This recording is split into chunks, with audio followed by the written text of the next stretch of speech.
Evening all. Is that Alistair on the end there? I thought I recognised your face. A special request from earlier today. Thanks very much indeed for inviting me along this evening. A real pleasure to be here. I'll be speaking for 15 or 20 minutes or so and then hand over to Angus Fox from Multizone who'll do the same. Happy to take some questions throughout, but perhaps we'll have a bit of a panel session at the end to pick up on some of the debates that will no doubt start whilst we're speaking. I want to begin with a little story from my breakfast this morning. My dad's here this evening. He's visiting down from the northeast, and a friend of ours flew in from Cincinnati this morning, and I live just by Gatwick. So he called in for a cup of tea and a piece of toast, and talked about how he needed some dentistry work doing whilst he was in the UK. Very expensive out in the US, and he'd arranged it via Facebook. He'd found a guy on Facebook that he knew previously, arranged to have some dentistry work done while he's in the UK. So we've got gentlemen in their mid-60s, is that polite enough for Mick? Arranging dentistry on Facebook. So if that's happening, there's got to be something in this for policing as well. Things are changing. So a little bit about Surrey Police then, which will give you some context to how we're starting to use digital technology and social media. Population in Surrey is about 1 million people. Police budget around 213 million. Vast majority of that goes on the 4,000 officers and staff in Surrey. The funding comes equally from central government and from local taxation. About 50-50, which is different to most of the police forces in England and Wales.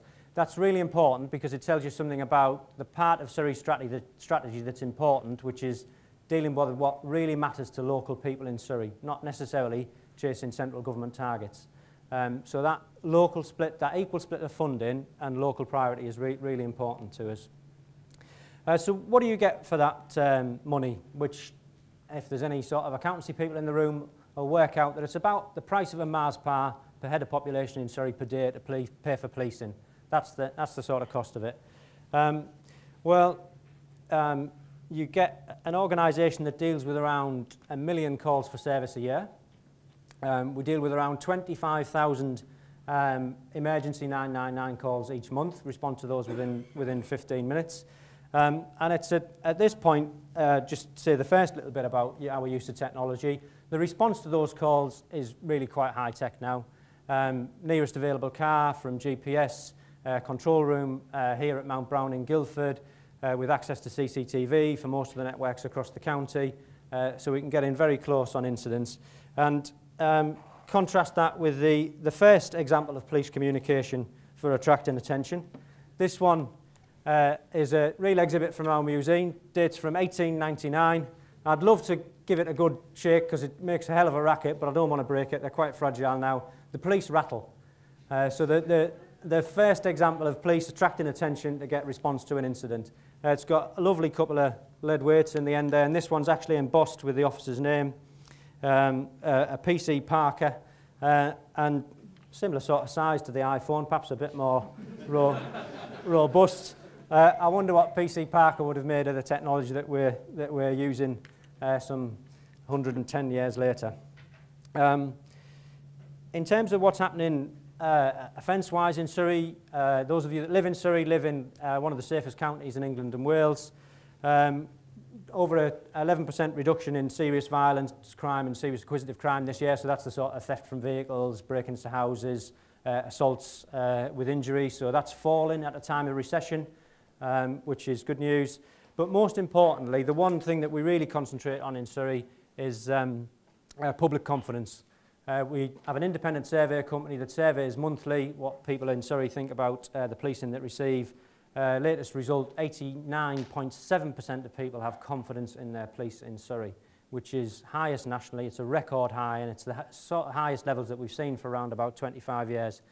And I mention confidence because that's at the heart of my application of digital technology, social media in Surrey. So why is confidence important? Now, I think we've got a criminologist in the audience somewhere this evening, or certainly one on the attendee list. I'm not going to ask you to single yourself out. But those of you that work in marketing sales, recognise some of this perhaps in slightly different language. a friend of ours in Surrey, Professor Martin Innes, he's now Professor of University Police Sciences Institute over at Cardiff, used to be here in Surrey. He now talks about see-through services, see-through policing. So we've been hearing from James earlier on about transparency, open data. That's big in public services now, really important for policing. If people understand how the service is provided, they understand what sort of policing they get, I think it helps to build confidence in that. So Martin talks about these see-through services. That's one of sort of three key features for how policing's changing in the modern age. That transparency agenda is important. The other thing is public involvement in policing. So going back not too long, 1980s, early 1990s, the idea of the public being able to influence what policing priorities were, being able to interact directly with the service was just really wasn't there. And linked to that, community intelligence. The fact that we really sort of tune in and trying to listen what's happening in local communities at a very local level now is really important to us as well. And this is not just for neighbourhood policing. This is not just the things that sort of keep neighbourhoods nice, safe, pleasant places to be. If you look at some of the dialogue in counter-terrorism, some of the things that the security service are much more open and engaged with now.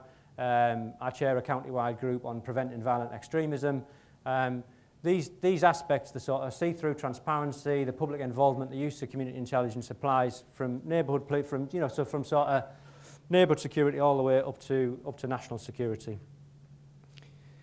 So, and the one thing that I want to stress at this point is that interaction, that engagement with local people is what's important to us about use of digital. It's not the technology. As excited as I get about technology, and a couple of my colleagues here, I'll put on the spot later on in their presentation, although they don't know it yet.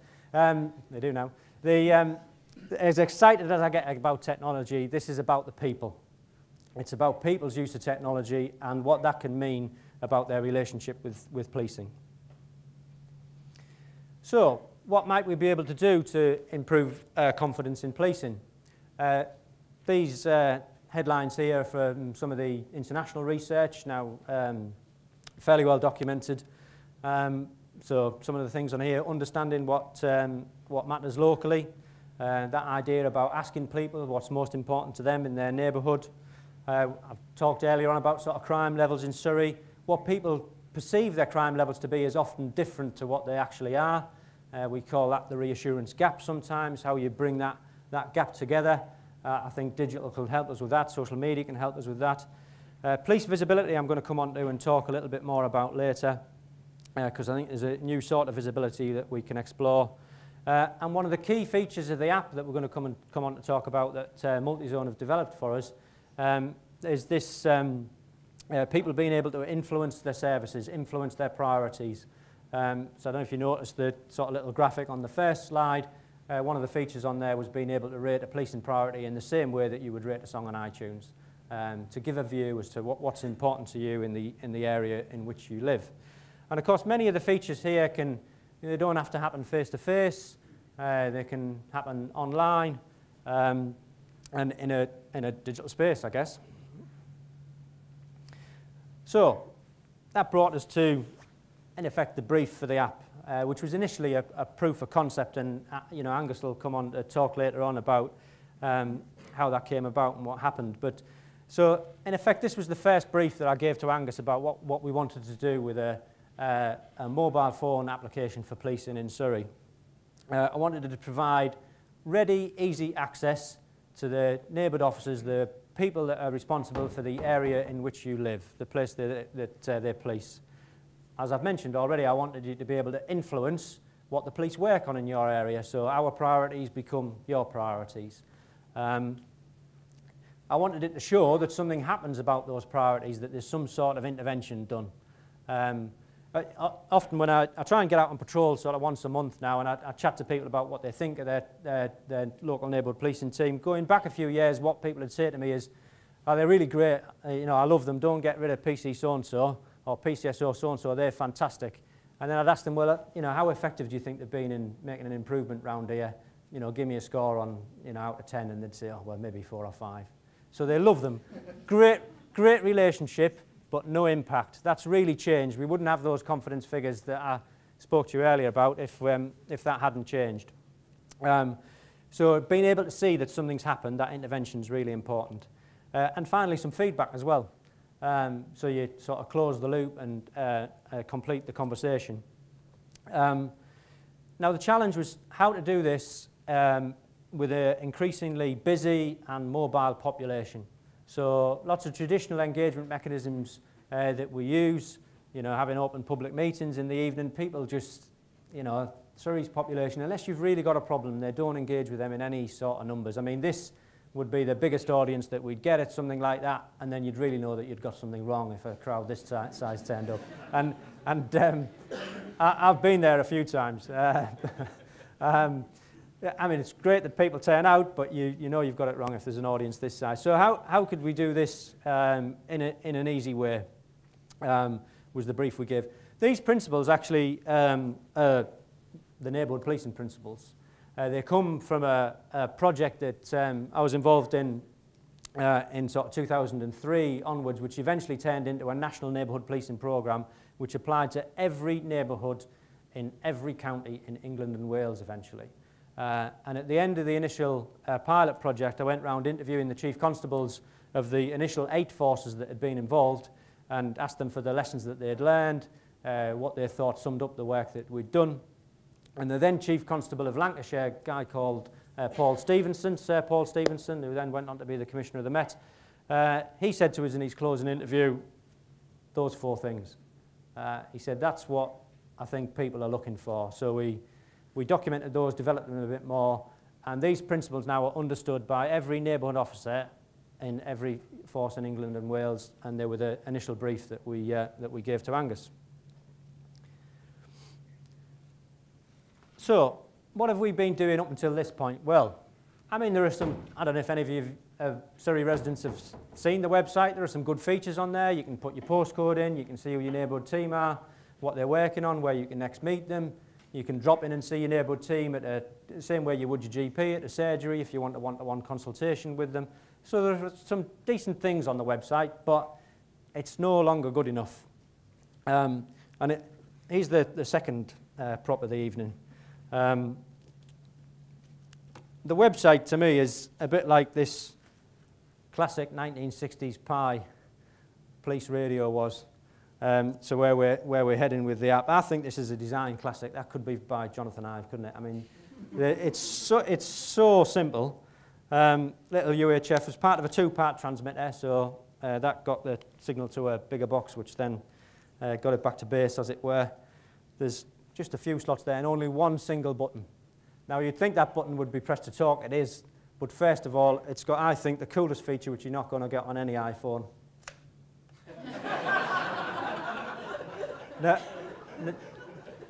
Now, I'd probably pay for a box to go around my iPhone that did that, I think. So, you know, the website is to comms what this was to police communications back in the 60s. So we've really got to push things on now. And as I've said, some of the things that the team are advertising up here, the beat meetings, the surgeries, and so on, it's one section of the population, but it's not as inclusive as we'd like it to be. The teams try hard. They do some great things. So Andy at the front here on Andy's patched street a week. So if we've got a particular problem in a particular area, they'll knock on every door in every street in a week to make sure they speak to every resident. Incidentally, that's a key feature of neighbourhood policing in Japan. The Japanese have a very good neighbourhood policing model. One of the performance indicators for local cops in Japan is that they're supposed to speak to every resident on the area that they're responsible for throughout the whole year, and they're monitored on that sort of real close contact. But it just doesn't cut it anymore, particularly for the mobile population that we've been talking about in Surrey. So, our ambition. My phrase that I've put to it, policing in your pocket. So, how could we put your neighbourhood policing team in your pocket so you've got that ready access to them, that you can interact with them day by day. This happened around about the same time that the Home Office were trying to get Crime Mapper off the ground. Now, it did take off in a spectacular way and then I think crashed for the first few days. You seem to remember, I don't know if any of you used it. So this is a simple website. It's only got one field on the front where you can put your postcode in, and up pops some crime maps of your area. Or so you'd think. It's actually only a few categories of crime. It's not the whole picture, and the data's a month old. So it's not the all singing, all dancing thing that, that you might believe from some of the publicity. There were some workshops going on around crime mapper, ministerial level workshops in the summer before it was launched. I went along to one of those, and as is usual for people from the northeast, I was a little bit gobby, and I laid down a challenge to the minister that, look, there was no interactivity to this, there was no context to the information that people were seeing. It was purely some dots on a map and some bar charts about the crime data for your area, nothing about what the police were doing about it, about the local environment, very much one way. I probably should have kept my mouth shut, because we ended up in a trailblazer group where they said, okay then, what would you do differently? So at the same time that was happening, and this sort of trailblazer group of 5 or 6 forces was getting off the ground, I met Angus from Multizone. We met on Twitter. So we had some interactions on Twitter first, and they came and hunted me out at a public meeting over in Banstead when I was talking to a local population. Actually, it was a similar turnout to this, because we were closing the local police station. But I was there to reassure them that we were going to have another base in their local area. It was just going to cost us less, and we couldn't afford to keep the big building running. We've been having those conversations for the last sort of 18 months across Surrey. And it was at that meeting that Multizone sort of punted me out face to face, and then we started talking. So we had, as you'll hear from Angus in a moment, we had a sort of shared ambition about what we would want to do.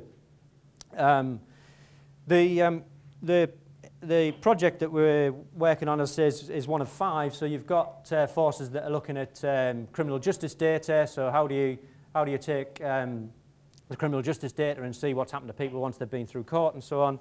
But this one is the only one of the 5 that's mobile, and I think that's why it's captured quite a bit of attention.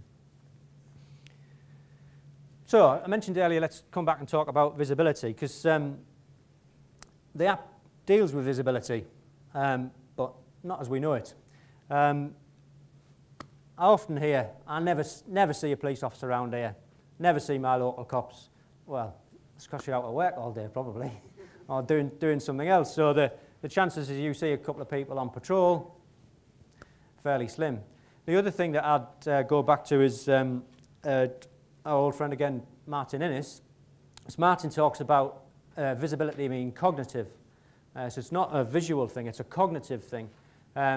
So you'll start and see something when you believe it. You start and tune into what's happening in your local area. And the other thing about police visibility as well is that it can be pretty scary if it's done wrong. And we've done studies on this actually in Guildford High Street, where we've sent officers in fluorescent jackets down the high street. We've monitored public reaction to that. And the number of officers that there are, combined with how much they communicate or don't communicate with the people in the area, is critical to what it means to police visibility. And if you get it wrong, it spells danger. If you get it right, it spells reassurance. So what the app can do, you'll see a little bit from the graphic there, is that if you've been out during the day, when you're coming home on the train on the evening, you can see where the police have been in your local area. Now, this is not one of the headlines that we got when we launched this was about tracking officers. You know, you can the burglars will be able to track the cops, so then they'll know where to burgle. Well, this is about posting updates, geocoded updates on interventions that they've done on local policing priorities, the sort of stuff I was talking about earlier. So the sort of things that might matter to you in your community, you can see that they've been there and that they've been dealing with them during their tour of duty. And of course it sparks interactions about what's happened, and people can contribute to that debate. So a different sort of visibility, a visibility that's in your pocket whenever you want to have a look at that. The chances of you being able to see what your team have been doing much greater than just seeing them on patrol on the street. So where does this fit into our mobile strategy? Well, we're just about to introduce a whole new crime intelligence custody system to the force, a big IT project. It's taken a number of years to come to fruition. We're going to implement that just before the Olympics, the first phase of it. A big part of that is more on sort of customer relationship management, sort of golden customer record, being able to follow people's contact with us. We're also rolling out mobile data. So there's data terminals in vehicles that you can see there. Claire here has got that's one of the early pilot versions of the mobile data terminals. And Rabin there's got a copy of the police version of the mobile phone app.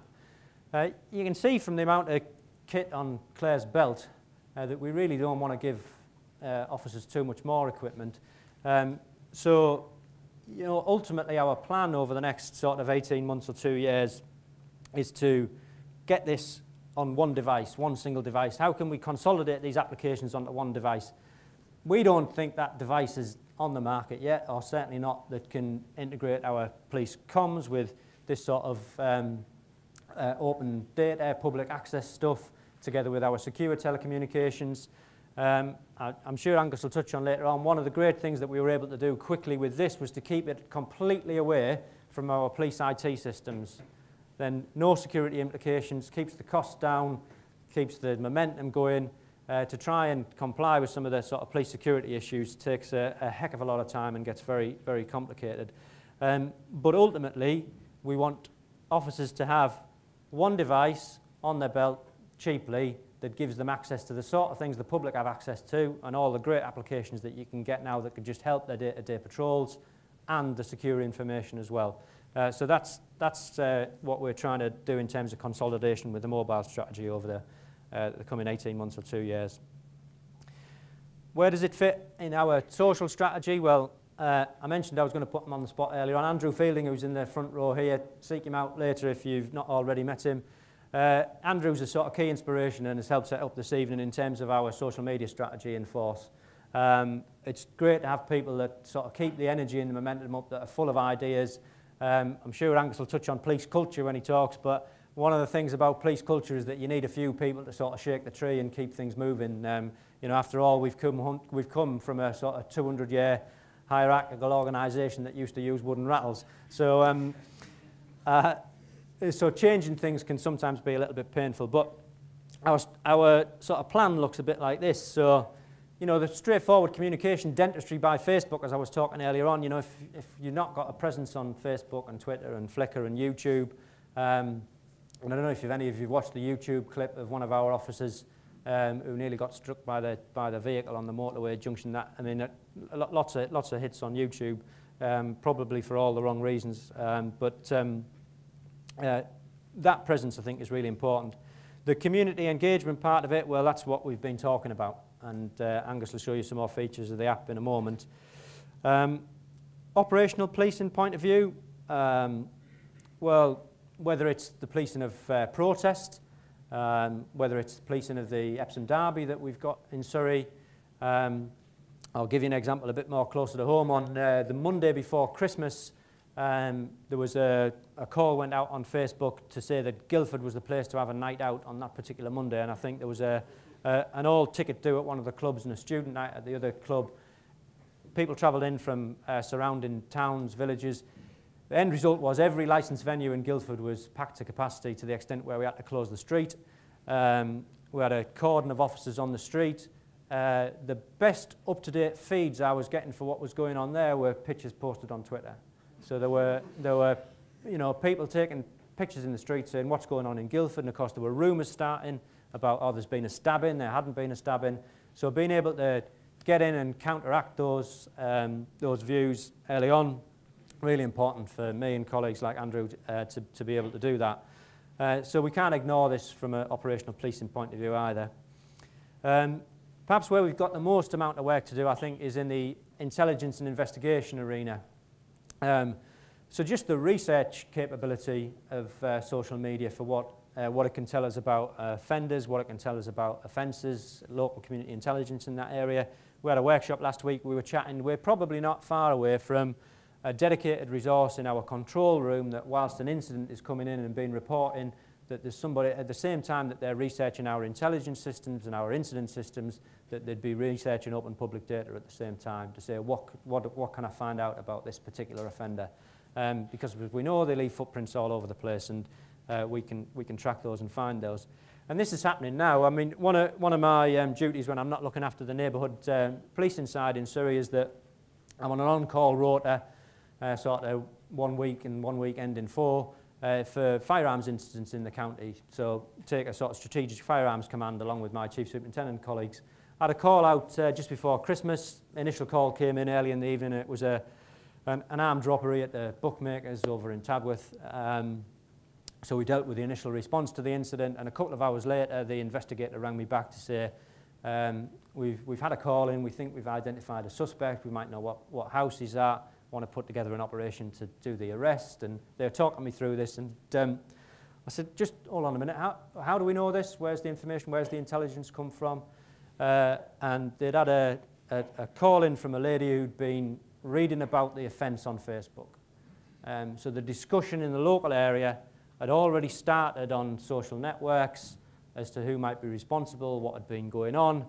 Somebody had seen that conversation taking place and done the decent thing and called the police. So the importance to investigation is there today, and it's certainly something that we've got to develop.